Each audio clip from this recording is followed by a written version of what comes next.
ತನ್ನ 18 ವರ್ಷದ ಮಗಳನ್ನು ಮತ್ತು ಆಕೆಯ ದೊಡ್ಡಪ್ಪನನ್ನು ತಂದೆಯೇ ಚೂರಿ ಇರಿದು ಬರ್ಬರವಾಗಿ ಕೊಲೆಗೈದ ದಾರುಣ ಘಟನೆ ಕೇರಳದ ಕಾಸರಗೋಡು ಜಿಲ್ಲೆಯ ಮಂಜೇಶ್ವರ ಸಮೀಪದ ಕುಂಜತ್ತೂರು ತುಮಿನಾಡು ಎಂಬಲ್ಲಿ ನಡೆದಿದೆ. ಕೌಟುಂಬಿಕ ಕಲಹವೇ ಈ ಕೃತ್ಯಕ್ಕೆ ಕಾರಣವಾಗಿದ್ದು, ಮಂಜೇಶ್ವರ ಪೊಲೀಸರು ಆರೋಪಿಯನ್ನು ಬಂಧಿಸಿ ಜೈಲಿಗಟ್ಟಿದ್ದಾರೆ.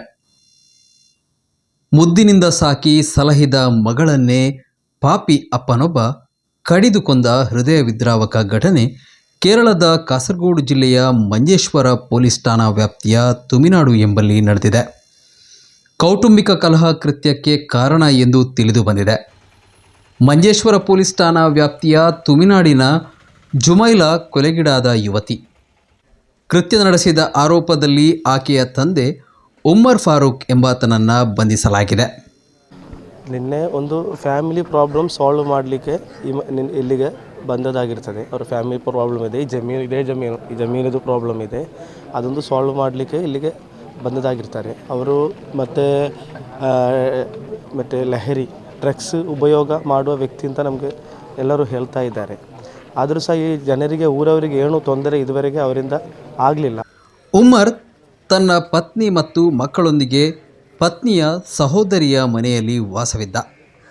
ಫೆಬ್ರವರಿ 2 ಸೋಮವಾರ ಸಂಜೆ 5:30 ಸುಮಾರಿಗೆ ಉಮರ್ ಮತ್ತು ಆತನ ಭಾವ ಶೇಖುಂಜಿ ಎಂಬವರ ನಡುವೆ ಆಸ್ತಿ ವಿಚಾರವಾಗಿ ಮಾತಿನ ಚಕಮಕಿ ನಡೆದಿದೆ. ಜಗಳ ವಿಕೋಪಕ್ಕೆ ಹೋದಾಗ ಉಮರ್ ಹರಿತವಾದ ಆಯುಧದಿಂದ ಶೇಖುಂಜಿ ಮೇಲೆ ದಾಳಿ ಮಾಡಲು ಯತ್ನಿಸಿದ್ದಾನೆ. ಆ ಸಂದರ್ಭದಲ್ಲಿ ತಡೆಯಲು ಬಂದ ಮಗಳು ಜುಮೈಲಾ ಮೇಲೂ ಚಾಕುವಿನಿಂದ ಹಲ್ಲೆ ನಡೆಸಿದ ಪರಿಣಾಮ ಜುಮೈಲಾ ಸ್ಥಳದಲ್ಲೇ ಸಾವನ್ನಪ್ಪಿದ್ದಾಳೆ. ಇವರು ಸಹ ಇಂಥ ಒಂದು ಕೊಲೆ ನಡೆಯಲಿಕ್ಕೆ ಒಂದು ಚಾನ್ಸಸ್ ಇವರು ಸಹ ಮಾಡಲಿಲ್ಲ. ಒಂದು ಶೋ ಮಾಡೋದು ಅಂತ ಅನಿಸಿತು ಅವರು. ಮತ್ತು ಮಗಳನ್ನು ಕೊಡಲಿಕ್ಕೆ ನೋಡಲಿಲ್ಲ ಅಂತ ಹೇಳ್ತಾರೆ. ಮಗಳಲ್ಲಿ ತುಂಬ ಇಷ್ಟ ಇದೆ ಅಂತ ಹೇಳ್ತಾರೆ. ಅನ್ಎಕ್ಸ್ಪೆಕ್ಟೆಡ್ ಆಗಿ ಇದನ್ನು ಇವತ್ತು ಸಾವನ್ನಪ್ಪಿದ್ದಾರಲ್ಲ ಅವರನ್ನು ಕೊಲೆ ಮಾಡಲಿಕ್ಕೆ ನೋಡುವಾಗ ಮಗಳು ತಡೆಯಲಿಕ್ಕೆ ಬರುವಾಗ ಅನ್ಎಕ್ಸ್ಪೆಕ್ಟೆಡ್ ಆಗಿ ಮಗಳ ಕುತ್ತಿಗೆಗೆ ಚಾಕು ಇರಿದು ಅವರು ಸಾವನ್ನಪ್ಪಿದ್ದಾರೆ. ಇವತ್ತು ಬೆಳಿಗ್ಗೆ ಇವರು ಟಾರ್ಗೆಟ್ ಮಾಡಿ ಬಂದ ಅವರು ಸಹ ಈ ಶೇಖುಂಜಿ ಎಂದು ಹೇಳುವವರು ಸಹ ಇವತ್ತು ಬೆಳಿಗ್ಗೆ 7 ಗಂಟೆಗೆ ಸಾವನ್ನಪ್ಪಿದ್ದಾರೆ. ಇವತ್ತು ಮಂಗಳೂರಿಂದ ಕಾಸರಗೋಡಿಗೆ ಬಾಡಿಯನ್ನು ತಗೊಂಡೋಗಿ ಅಲ್ಲಿ ಪೋಸ್ಟ್ಮಾರ್ಟಮ್ ಆಗಿ ಸಾಯಂಕಾಲ ಅಂತ್ಯ ಸಂಸ್ಕಾರ ಮಾಡೋದು ಅಂತ ಗೊತ್ತಾಗಿದೆ. ಮನೆಯೊಳಗೆ ಕಿರುಚಾಟದ ಶಬ್ದ ಕೇಳಿ ಪರಿಸರದ ವಾಸಿಗಳು ಸ್ಥಳಕ್ಕೆ ಬಂದಾಗ ಜುಮೈಲಾ ರಕ್ತದ ಮಡುವಿನಲ್ಲಿ ಬಿದ್ದಿರುವುದು ಕಂಡುಬಂದಿದೆ. ಕೂಡಲೇ ಆಸ್ಪತ್ರೆಗೆ ಕರೆದುಕೊಂಡು ಹೋದರೂ ಜೀವ ಉಳಿಸಲಾಗಲಿಲ್ಲ. ಸಾವನ್ನಪ್ಪಿದ ಬಾಲಕಿ ಕೃತ್ಯ ನಡೆಯುವ ಸಮಯದಲ್ಲಿ ಜುಮೈಲಾಳ ರಕ್ಷಣೆಗೆ ಧಾವಿಸಿದ್ದ ದೊಡ್ಡಪ್ಪ ಶೇಖುಂಜಿ ಗಂಭೀರ ಗಾಯಗೊಂಡು ರಕ್ತದ ಮಡುವಿನಲ್ಲಿ ಮುಳುಗಿದ್ದರು. ಸ್ಥಳೀಯರು ಅವರನ್ನು ಮಂಗಳೂರಿನ ಖಾಸಗಿ ಆಸ್ಪತ್ರೆಗೆ ದಾಖಲಿಸಿದ್ದರು. ಆದರೆ ಚಿಕಿತ್ಸೆ ಫಲಕಾರಿಯಾಗದೆ ಶೇಖುಂಜಿ ಇಂದು ಆಸ್ಪತ್ರೆಯಲ್ಲಿ ಕೊನೆಯುಸಿರೆಳೆದಿದ್ದಾರೆ.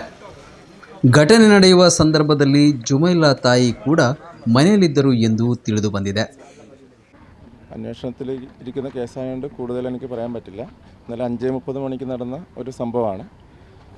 മറിയം ജുമൈലയുടെ പിതാവ് ഉമർ ഫറൂഖ് മനഃപൂർവ്വം കത്തിയൊക്കെ സംഘടിപ്പിച്ച് വന്ന് കുത്തിക്കൊലപ്പെടുത്തിയാണ്. ഈ രണ്ടാമത്തെ ഒരു മരണം കൂടി നടന്നിരിക്കുന്നല്ലോ, അതും കൊലപാതകമാണ്. കാരണം ഈ 3 പേരെയും കൊല്ലണമെന്നുള്ള ഉദ്ദേശത്തോടു കൂടിയാണ് അയാൾ വന്നത്, ഭാര്യ ഉൾപ്പെടെ. പക്ഷേ ഭാര്യ അയാൾക്ക് കിട്ടിയിട്ടില്ല. പ്രതി കസ്റ്റഡിയിലുണ്ട്, അറസ്റ്റ് രേഖപ്പെടുത്തിയിട്ടുണ്ട് കോടതിയിൽ. മറ്റു കാര്യങ്ങളൊക്കെ എന്തായിരിക്കും? തെളിവെടുപ്പ് ഈ മാസം അടുത്തൊരു ഇൻക്വസ്റ്റ് നടക്കാനുണ്ട്, പോസ്റ്റ്മോർട്ടം നടക്കാനുണ്ട്. അത് കഴിഞ്ഞ് ഞങ്ങളുടെ ഈ മാസം കഴിഞ്ഞ് ബാക്കി സമയമുണ്ടെങ്കിൽ ഞങ്ങൾ കൂടുതൽ തെളിവെടുപ്പിലേക്ക് പോകും.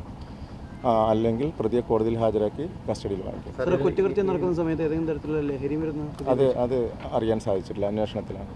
ഇന്റൻഷൻ എന്താണെന്ന് മനസ്സിലാക്കുന്നത്? കാരണം ഫാമിലി ഇഷ്യൂസ് ഉണ്ട്, സാമ്പത്തിക ഇഷ്യൂസ് ഉണ്ട്, എല്ലാം ഉണ്ടെന്ന് മനസ്സിലാക്കി. എന്തൊരു ഭൂമി രേഖകൾ അല്ല, അത് കൂടുതൽ അന്വേഷണത്തിലേ പറയാൻ പറ്റും. ഇയാൾക്ക് മുമ്പ് കേസുകളുണ്ടോ? ഇയാൾക്ക് ബജ്പേ മാംഗ്ലൂർ അവിടെ ഒരു വ്യാജ പാസ്പോർട്ടിൻ്റെ കേസ്. ലഹരി കേസൊന്നും എവിടെയും കണ്ടിട്ടില്ല. ഇയാൾ ബന്ധുക്കൾ പറയുന്നത് സ്ഥിരമായി ലഹരി ഉപയോഗിക്കുന്ന ആളാണ്. അതിനെക്കുറിച്ച് ഞങ്ങൾ അന്വേഷിക്കാൻ തുടങ്ങുന്നുണ്ട്. ബാക്കി ഒരുപാട് അന്വേഷണത്തിലിരിക്കുന്നതുകൊണ്ട് എനിക്ക് പറയാൻ പറ്റും. അത് പരിശോധന ഉണ്ടാവുമല്ലോ അതിൻ്റെ? എല്ലാം ഉണ്ട്. ವಿದೇಶದಲ್ಲಿದ್ದ ಉಮರ್ ಫಾರೂಕ್ 3 ತಿಂಗಳ ಹಿಂದೆ ಊರಿಗೆ ಬಂದಿದ್ದು ಆಸ್ತಿಗಾಗಿ ಕುಟುಂಬದಲ್ಲಿ ಜಗಳ ನಡೆಯುತ್ತಿತ್ತು ಎಂದು ಸ್ಥಳೀಯರು ತಿಳಿಸಿದ್ದಾರೆ. ಆರೋಪಿ ಉಮರ್ ಪತ್ನಿಯ ಸಹೋದರಿಯ ಪತಿ ಮತ್ತು ಮಗಳನ್ನು ಕೊಲೆಗೈಯುವ ಉದ್ದೇಶದಿಂದಲೇ ಬಂದಿದ್ದ ಎನ್ನುವ ಮಾಹಿತಿಯನ್ನು ಪೊಲೀಸರ ತನಿಖೆಯಲ್ಲಿ ತಿಳಿದು ಬಂದಿದೆ. ಮಂಜೇಶ್ವರ ಪೊಲೀಸರು ಆರೋಪಿ ಉಮರ್ನನ್ನು ಬಂಧಿಸಿ ತನಿಖೆ ನಡೆಸುತ್ತಿದ್ದಾರೆ.